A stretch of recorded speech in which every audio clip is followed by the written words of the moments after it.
আসসালামু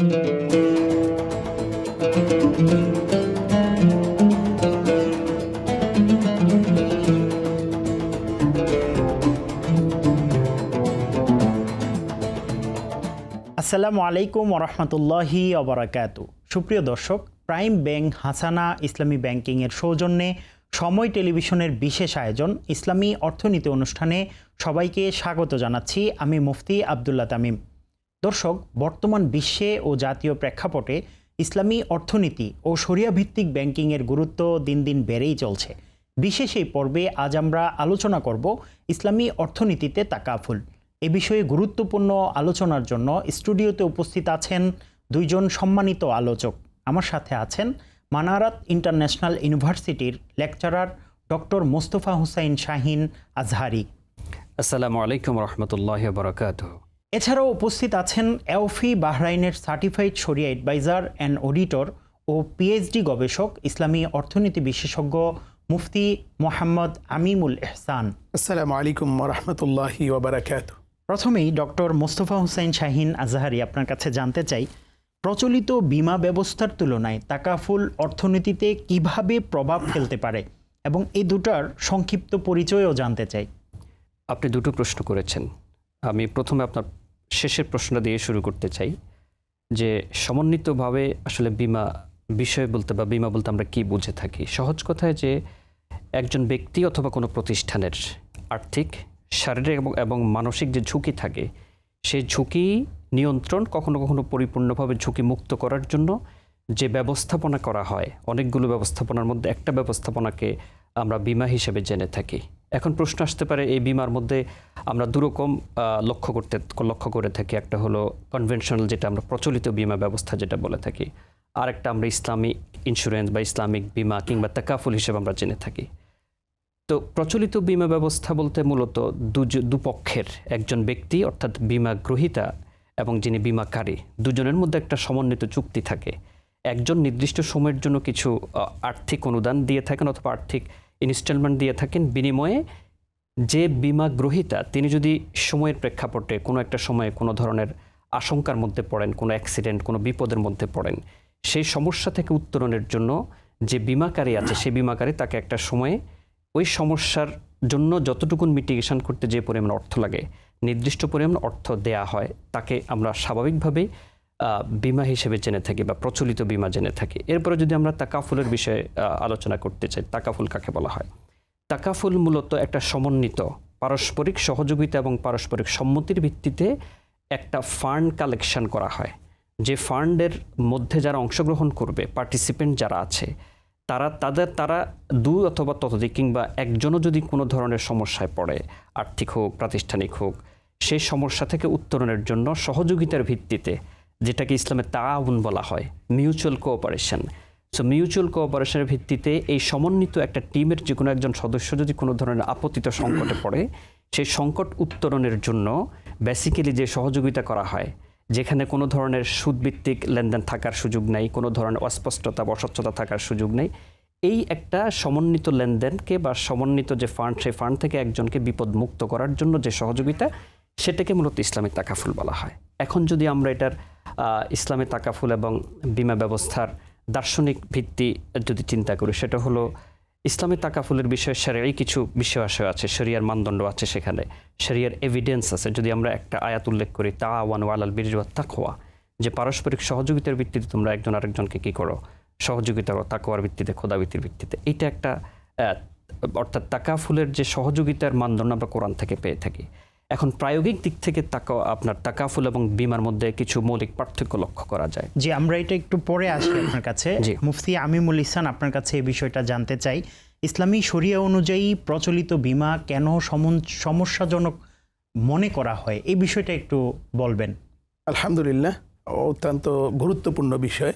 যে আসলে বীমা তো আজকে শুরু হয়নি, বরং আমরা যদি শুরু করি যে সেই পৃথিবীর আদি থেকেই এভাবে কাউকে সাপোর্ট করার বিষয়টা ছিল, সেই কনসেপ্ট থেকে মূলত তাকাফুল বীমা সেগুলো এসেছে। আমরা যদি দেখি যে রাসূলুল্লাহ সাল্লাল্লাহু আলাইহি ওয়াসাল্লামের জামানায়ও অন্যকে সহযোগিতা করার যে মিউচুয়ালি তাআউন, যেটা তাকাফুল, যেটা তাকাফুলের এই কনসেপ্টে হলো তাআউনের ভিত্তিতে। তো সেখানে যেহেতু শরিয়ার বিষয়টাকে যদি কেউ গুরুত্ব না দেয়, শরিয়ার হলো সব কিছু স্পষ্ট, আল হালাল বাইয়িনুন ওয়াল হারাম বাইয়িনুন, সেখানে কোনো ধরনের লুকোচুরি কিংবা গরার, মাইসির, ধোঁকা এমনকি সেখানে সুদ সেগুলো থাকতে পারবে না। তো এখানে ইসলামী তাকাফুল যদি হয়, এটা যদি এমন হয় যে এখানে উদ্দেশ্য হলো বিজনেস করা, আসলে শরিয়ার আল্লাহর যে বিধান, আল্লাহ যে অর্থনৈতিক স্বচ্ছতা, এবং কি আল্লাহ তাআলা বলেছেন যে সম্পদের মধ্যে অন্যের অধিকার রয়েছে, ওয়াফিয়া মোয়ালিহিম হাক্কুন লিসাইলি ওয়াল মাহরুম, যে এই বঞ্চিতদের জন্য, যারা অসহায় তাদের জন্য সহযোগিতা করার জন্য যে কনসেপ্ট, সেখান থেকে মূলত তাকাফুলের এই তাআউন কনসেপ্ট। এখন যেহেতু আমাদের বিশেষ করে বাংলাদেশে, আমি বাংলাদেশে যেহেতু আমরা রয়েছি, বাংলাদেশের প্রেক্ষাপটে বলবো, এখানে আলহামদুলিল্লাহ অনেক তাকাফুল শরিকা রয়েছে, কোম্পানি রয়েছে। এর বাহিরেও আরও অন্যান্য কোম্পানি যারা উইন্ডো ওপেন করে, শাখা ওপেন করে, তারা তাকাফুল বিজনেস করছে। এমনকি বাংলাদেশে যে ব্যবসা হচ্ছে তাকাফুলের, তার প্রায় 20% কিন্তু তাকাফুলের। আমরা যদি দেখি প্রায় 82টা কোম্পানি বাংলাদেশে কাজ করছে। তো এখানে যদি শরিয়াকে পরিপূর্ণ ফলো করা হয়, গরার, মাইসির, রিবা এগুলো থেকে যদি বের করে দেওয়া হয় স্বচ্ছতার সাথে, মূলত তাআউনের ভিত্তিতে, তাবাররুয়ের ভিত্তিতে যদি হয়, তাহলে এটা জনপ্রিয় হবে। এবং কি বাংলাদেশে যারা পরিপূর্ণ ইসলামী তাকাফুল করেছে তারা কিন্তু সফল হয়েছে, এবং কি তারা সাকসেস হয়েছে, তারা ডোর টু ডোর নক করতে পেরেছে, সাধারণ মানুষের কে এই তাকাফুলের প্রয়োজনীয়তা বোঝাতে সক্ষম হয়েছে। এখানে স্বচ্ছতার প্রয়োজন খুব বেশি। অনেক অনেক ধন্যবাদ। ডক্টর মোস্তফা হোসেন শাহীন আজহারী, আপনার কাছে জানতে চাই যে বাংলাদেশে তাকাফুল বাস্তবায়নের ক্ষেত্রে কি কি চ্যালেঞ্জ মনে করেন আপনি? তাকাফুল বাস্তবায়নের ক্ষেত্রে বেশ সিগনিফিক্যান্ট কিছু চ্যালেঞ্জ আমরা লক্ষ্য করি।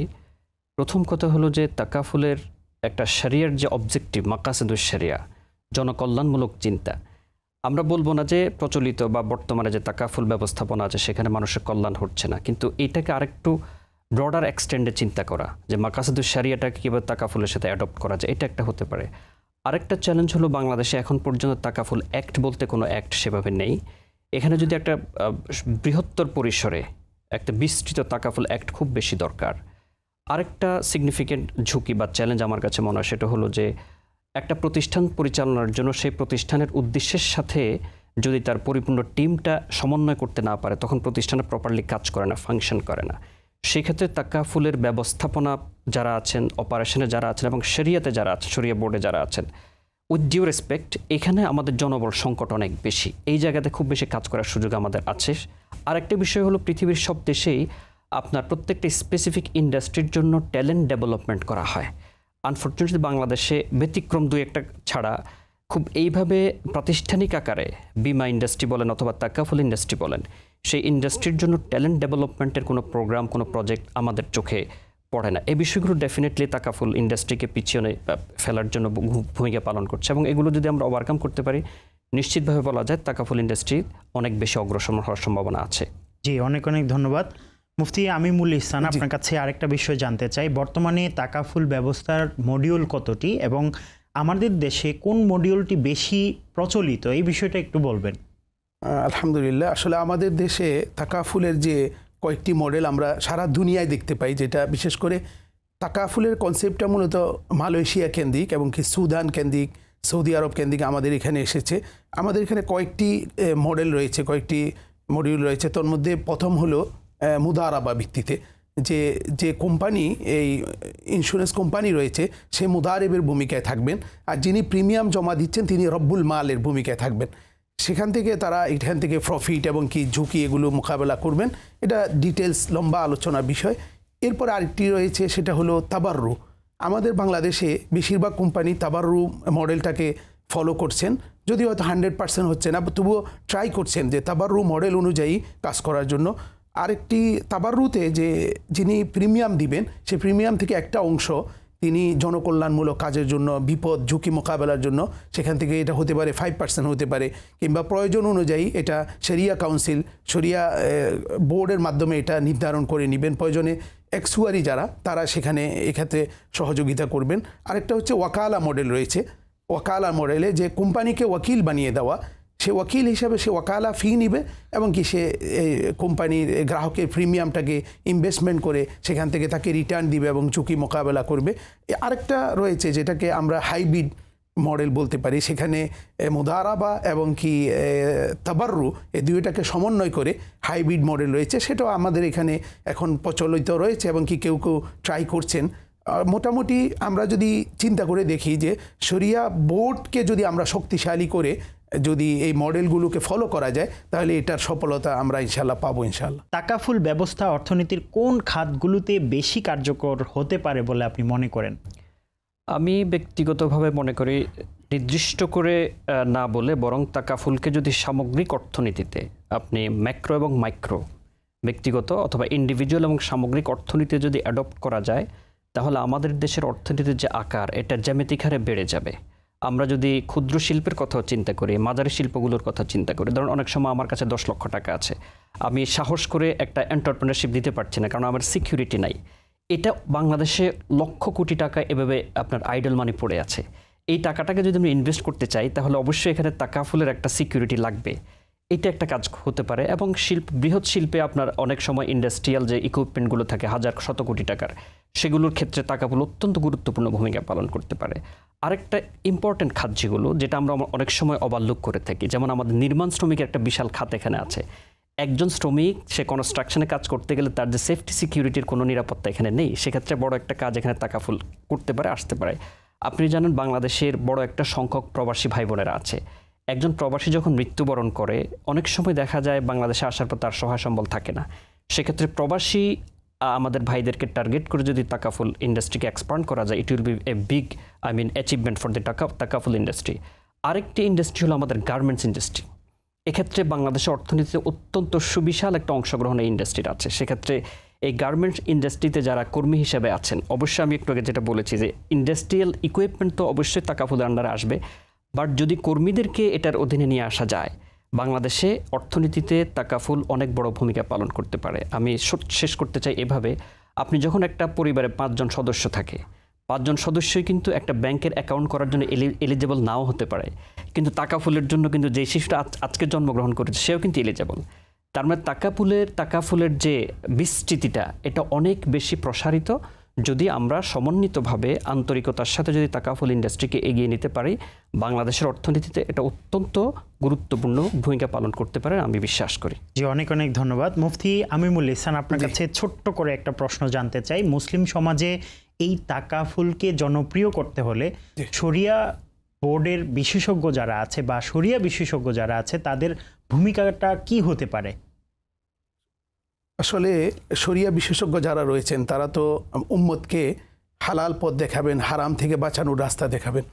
আমাদের এখানে আমি ডক্টর মুস্তফা শাহিনের সাথে একাত্ম ঘোষণা করে এ কথা বলতে চাই যে আসলে এই কাজটা তো ওলামায়ে কেরামের ছিল, মুসলিম স্কলার যারা ফিকহুল মুআমালাত বিষয়ে যাদের জ্ঞান রয়েছে।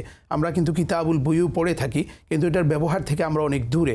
মুদারাবা, মুশারাকা সবগুলো কিন্তু ইসলামেরই।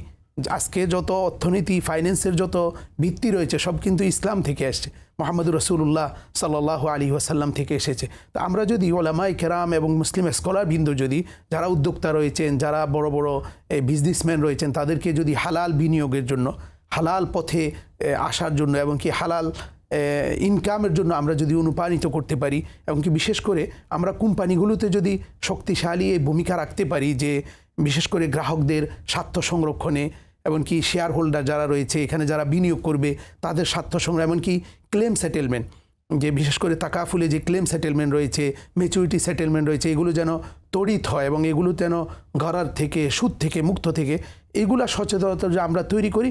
আর বিশেষ করে সঞ্চয়কে তো আল্লাহ তাআলা অনুপ্রাণিত করেছেন। রাসূলুল্লাহ সাল্লাল্লাহু আলাইহি ওয়াসাল্লাম বলেছেন যে খায়রুল লাকা আন তাদার ওয়ারাসাতাকা আগনিয়া, যে তুমি তোমার ওয়ারিসদেরকে একটু ধনাঢ্য রেখে যাও, এমন রেখে যেও না যে ইয়াতাকাফফুনান নাস, তোমার পরে তারা মানুষের ধারে ধারে হাত পাতবে। তো এই ক্ষেত্রে ওলামায়ে কেরাম যদি মানুষকে সচেতনতা, দুই দিকে ওলামাদের কাজ, দুই দিকে, একদিকে কোম্পানিদেরকে সতর্ক করবেন তারা যেন স্বচ্ছতা এবং পরিপূর্ণ আমানতদারিতা, দিয়ানতদারিতার সাথে কাজ করেন, আরেকদিকে গ্রাহকদেরকে অনুপ্রাণিত করবেন তারা যেন ইনভেস্টমেন্ট করেন, তারা যেন অপচয় না করেন, সম্পদের কিছু অংশ যেন বার্ধক্যের জন্য যেমন পেনশন পলিসি রয়েছে সেটার জন্য সে যেন রেখে দেন, চাইল্ড প্রোটেকশন পলিসি রয়েছে সেটার জন্য সে যেন রেখে দেন। এরকম ক্ষেত্রে ওলামায়ে কেরাম ভূমিকাটা অনেক বেশি হওয়া প্রয়োজন, যেটা আমাদের এই দেশে খুবই কম, যেটা আমরা মালয়েশিয়া, সৌদি আরবে, সুদানে, পাকিস্তানে আমরা দেখতে পাই, সেটা আমাদের এখানে খুবই কম। ওলামায়ে কেরাম আশা করছি এই জায়গায় বিশাল একটা ভূমিকা রাখবেন ইনশাআল্লাহ, এবং আমরা সেই আশা এবং প্রত্যাশা রাখি ইনশাআল্লাহ। জি, আপনাদেরকে অসংখ্য ধন্যবাদ সময় টেলিভিশনকে সময় দেওয়ার জন্যে। জি, আপনাকে অশেষ ধন্যবাদ। সময় টিভি সহ আপনাকে অসংখ্য ধন্যবাদ।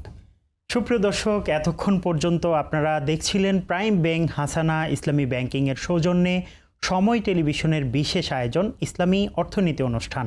আগামী অনুষ্ঠান দেখার আমন্ত্রণ জানিয়ে আজকের মতো বিদায় নিচ্ছি। সবাই ভালো থাকবেন, সুস্থ থাকবেন, সঙ্গেই থাকবেন সময়ের। আসসালামু আলাইকুম ওয়া রাহমাতুল্লাহি ওয়া বারাকাতুহু।